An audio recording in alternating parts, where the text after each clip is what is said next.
कि महागठबंधन जो है हमारा काफी स्ट्रॉन्ग है, लेकिन ऐसे में सवाल ये उठता है कि 70 सीटें नहीं मिली तो ये मजबूती दिखी। हम स्पष्ट बहुमत से सरकार बनाएंगे।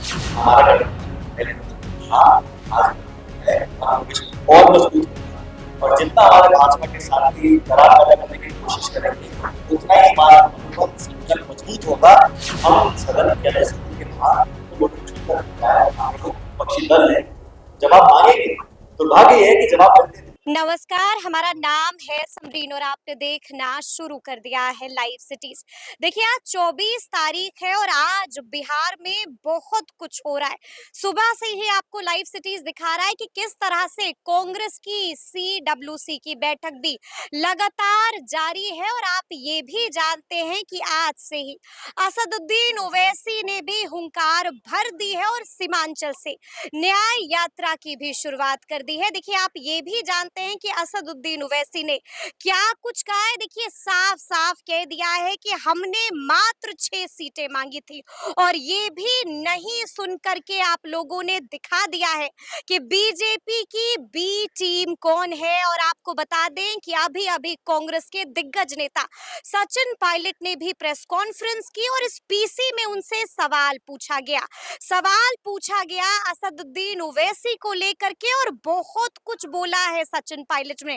वो भी हम आपको सुनाएंगे कि सचिन पायलट क्या कुछ कह रहे हैं, लेकिन उससे पहले हम आपको ये भी सुनाएंगे कि देखिए सचिन पायलट ने साफ साफ कह दिया है कि हमारा गठबंधन काफी मजबूत है। तो ऐसे में हमने उनसे ये जानने की कोशिश की है कि अगर कांग्रेस को बिहार में 70 सीटें नहीं मिलती हैं तो क्या ये मजबूती ऐसे ही कायम रहेगी। क्या कुछ जवाब दे रहे हैं सचिन पायलट, वो भी आप सुनिए और उसके बाद हम आपको ये भी सुनाएंगे कि प्रेस कॉन्फ्रेंस में सचिन पायलट ने क्या क्या कहा है।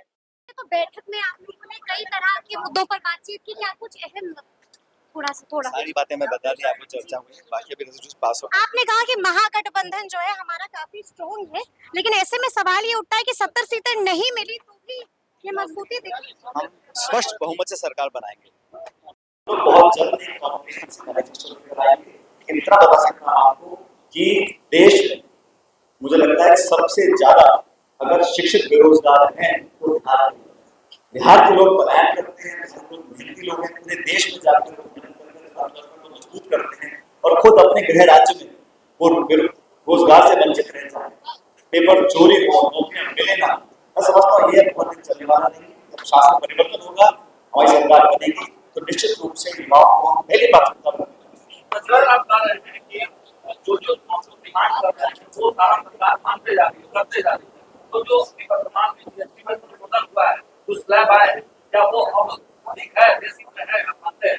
हम तो बहुत पहले कहते थे कि 6 स्लैब बनाने का मंजूर नहीं, लेकिन ये मुझे लगता है जब टैरिफ लगाया ट्रम्प ने और जब लगा कि हम चारों तरफ गिर गए तब अंत में जाके बहुत कड़ा घूट पी के कांग्रेस की बात को माना, पोस्ट कर दी है। तो इससे जो राहत मिल रही है, तो पहले तो उनको माफी मांगनी पड़ेगी ना। 8 साल आपने जनरल गब्बर से टैक्स लगा के रखा 6 स्लैब्स में और इसका कोई प्रैक्टिकल कोई जवाब आपको मिला नहीं। बस जिद है कि 8 लगाने हैं। अब जब चौतरफा गिर गए और अर्थव्यवस्था बहुत कठिन दौर से गुजरने वाली है, क्योंकि लाखों कार्यक्रमों की नौकरी जाने वाली है, तो डायरेक्ट सपोर्ट बहुत ज्यादा हो गया है। H1 वीजा कैंसिल करेगी अमेरिका की सरकार। तो ये जो उन्होंने किया है, ये एक तरह से मैं मानता हूँ प्रायश्चित किया है 8 साल तक आपने जो गलत काम किया।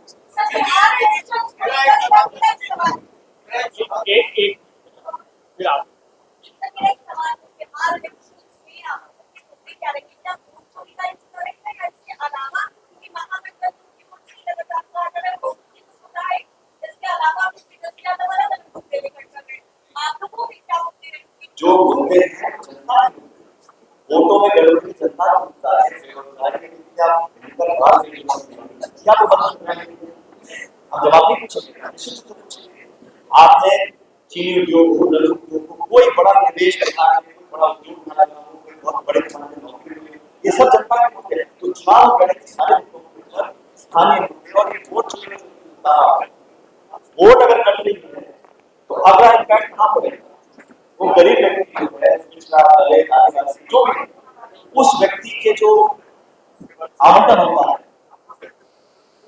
खाने का, खाद्य सामग्री का, पीडीएस में, स्कॉलरशिप्स में, वहां से भी नाम कटेगा ना।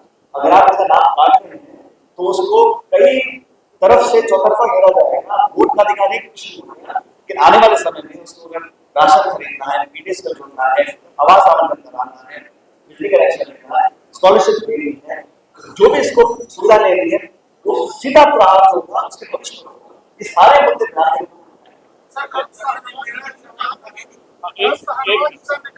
सुनील सिंह जो दिल्ली में सीडब्ल्यूसी की बैठक कांग्रेस का चुनाव के पहले वही हाल बिहार में भी होगा।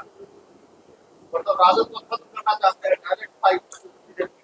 भाजपा कितनी भी कोशिश कर ले, हमारा गठबंधन पहले मजबूत था, आज मजबूत है और मजबूत होगा।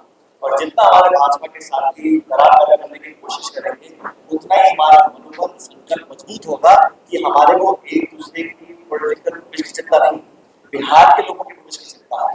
तो हमें व्यवस्था को परिवर्तित करना है और उसका एक ही जवाब है हमारे गठबंधन।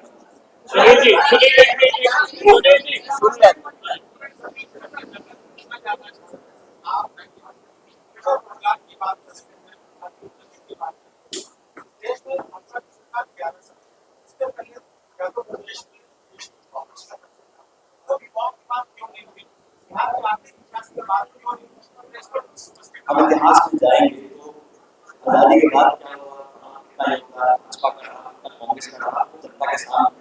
लेकिन आज वर्तमान में जब डबल इंजन सरकार चल रही है, इतने 11 साल से केंद्र में है और इतने साल से बिहार में है, तो जवाब पूछने का तो अधिकार जिम्मेदारी पक्ष की है। हम सदन के अंदर सदन के बाहर उनको लोग चुनकर जाए, हम लोग पक्षी दल है, जवाब मांगेंगे। दुर्भाग्य यह है कि जवाब मिलते नहीं। आप उनसे कोई सवाल पूछ लीजिए, महंगाई का, रोजगारी का, किसानी का, बाढ़ राहत का, जवाब एक ही आएगा, मंदिर मस्जिद हिंदू मुसलमान।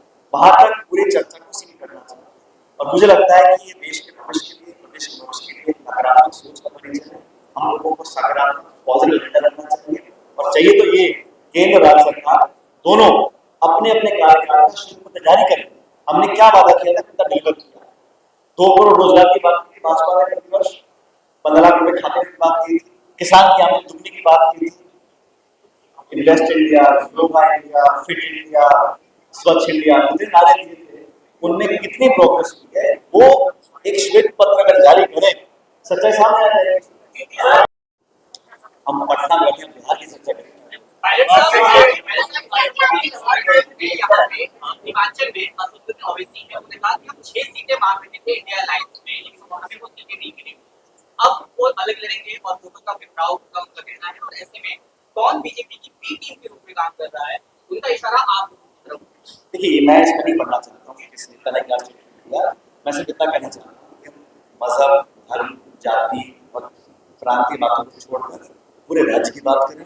जिन लोगों ने राज्य को यहाँ तक लेकर आए हैं, लोग जिम्मेदार हैं। व्यवस्था परिवर्तन करना पड़ेगा। जो लोग इस व्यवस्था से नाखुश हैं, परिवर्तन करना चाहते हैं, उन सबको साथ लेकर चलने में गठबंधन को कोई दिक्कत नहीं। तो सुना आपने कि सचिन पायलट ने क्या कुछ कहा है। 70 सीटों को लेकर के जो हमने सवाल पूछा था उसका भी जवाब दिया है और साफ साफ ठोक करके कह दिया है कि बिहार में हम सरकार बनाने जा रहे हैं। तो अब देखना होगा कि आगे आगे क्या क्या होता है। तो फिर ये पूरी खबर आपको कैसी लगी है, कमेंट करके हमें जरूर बताइएगा।